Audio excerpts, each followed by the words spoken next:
I'm not going to apologize for saying I want Tom. No, I want every quarterback I play against. Look, I love this kid's moxie. Nick, we talk about it all the time. Yeah. We want to see more of this.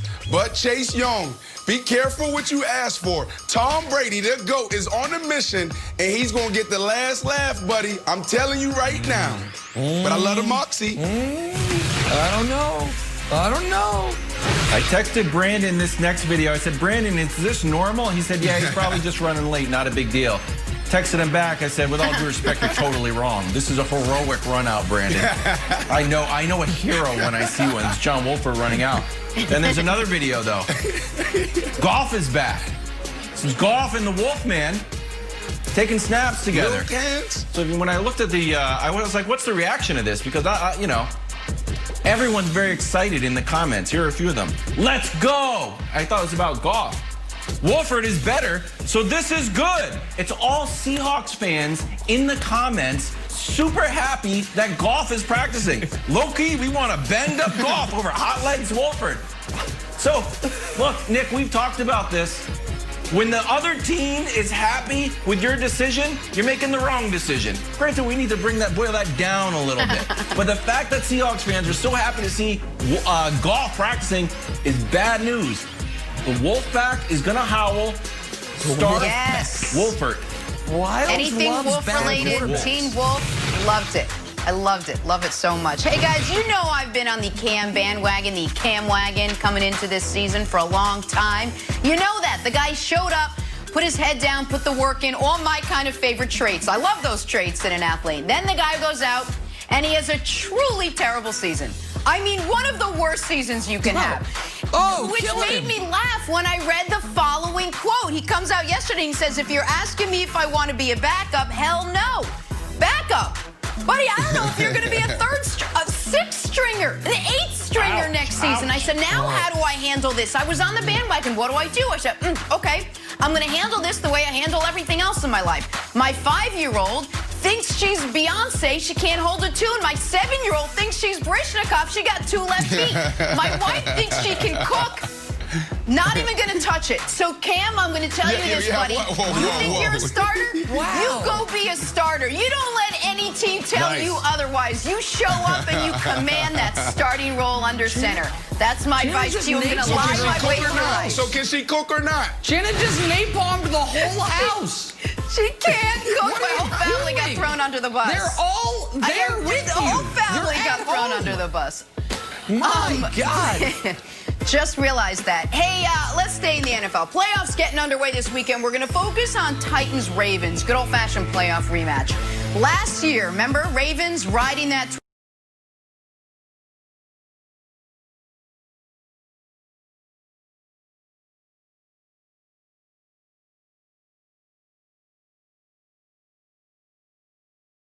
12-game win streak only to be steamrolled by Derrick Henry. And for Lamar Jackson, it's yet another opportunity to get that first playoff win under his belt. A lot riding on this game for the third-year quarterback, and he knows it. Take a listen. Just hoping to get rid of this narrative that everyone's been talking about Sunday. Oh, for sure. You know, that's it's when to go home right now. You know, I want to win regardless. I don't really care about what people got to say. You know, only been in the playoffs twice. You know, my young career. You know, other people been in the league forever, haven't been in the playoffs at all. But it is what it is. You know, but definitely trying to erase that narrative right there. That's the number one right now in my mind, for sure. All right, Brandon, would beating the Titans, quote, erase that narrative of Lamar's postseason failure? Or would the Baltimore Ravens need a deep, deep playoff run in order to do that? Yeah, I think he just needs to win one game and get that monkey off his back. Look, every player drafted in the league, any league, has a narrative that they have to overcome. Whether it's Tom Brady being drafted where he was drafted and people not thinking that he was going to even be a backup. Or DK Metcalf, one of the probably most prolific wide receivers in the National Football League now. When guys drafted him and when people passed on him, they said that he couldn't run routes. Now look at him today. But when you think about the Baltimore Ravens in this season, you can say that they're overachieving right now because that defense, they're not who they used to be. They had some injuries. They had some personnel problems, losing a guy here or there. And then offensively, they can't pass the ball. Greg Roman, and we've been talking about this for a very long time, he's a genius when it comes to the run game. Absolutely genius. But where's the continuity when it comes to the pass game? Does it marry what you're trying to do there? So Lamar Jackson, win one game, get the monkey off your back, but I don't think he needs to win multiple games now because I don't think this team is set up in a way to go win a championship this year, Nick. All right, Brandon, real quick, stay with me here for a second, because you have supported Lamar well before it was in vogue. Yeah. I feel like Lamar is kind of taking a low-key shot at my guy Brandon Marshall there. He's like, hey, there's a lot of great players in this league. They've never been to the playoffs. I'm like, oh, man. Yeah. Like, that ain't right. Yeah. Like, what is he doing there? Yeah. It's like Brandon's always got your back. It's the What's reality. He doing there? Brandon, but he is right in this regard also. If he had been worse his rookie year, this narrative doesn't exist. And by that I mean that Ravens team was 4-5. They were floundering. And he carried them to the postseason, and then he was bad in that playoff game. There's no denying it. But if he had just been 2 games worse his rookie season, and it's like, oh, Lamar had a good year, he got him to 9-7, and they missed the playoffs, then all we're talking about is 1 game against the Titans. But because it's 2 years in a row, and because he was the unanimous MVP last season, and they were 14-2, last year's playoff loss, Wilds, almost feels like 2 in and of itself.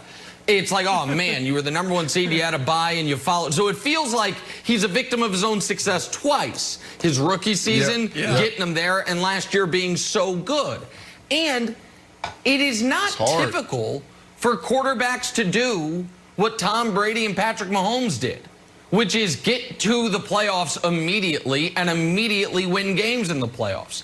It took Drew Brees years. Peyton Manning, in year 5, had not won a playoff game, made the playoffs for the 3rd time in year 5, and lost 41-0 to the Jets. Peyton Manning, arguably the 3rd greatest quarterback of all time. And so it is hard to win in the postseason. We all know that. That's not the hottest of takes. With all that said, Wilds, I do think he needs to win this weekend, or this is going to follow. Switch it up on me. He does not need to go on a deep playoff run, but he's got to win. If he does not win this weekend, I'll bring up Peyton again. Peyton is one of the greatest quarterbacks of all time. He's won 5 MVPs. But if you have a conversation about Peyton Manning, Wilds, that's longer than 5 minutes long, you know what somebody's going to bring up? Kind of, wasn't that great of a playoff quarterback.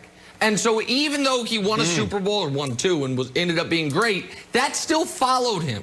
And I think legitimately. So I don't think Lamar needs to go deep into the postseason, but I think if they lose and he plays poorly, this is going to be the narrative, fairly or not, that continues to follow him moving forward. Sure. Before I get to Lamar, that your take on just because he was successful and got into the playoffs and failed shouldn't be held against him. That's like when you buy something on Amazon, you're about to put it in your cart, and it's like, oh, other people bought this as well. That's your take. The Lamar take, you're like, also, are you interested in LeBron's early playoff takes? Like, oh, also, yeah, I'll take that from Nick Wright. Perfect. So, similar take. LeBron never lost in the first round. I always buy the extra things. One every one in the first round. Such a sucker. I buy it all. All right, Peyton.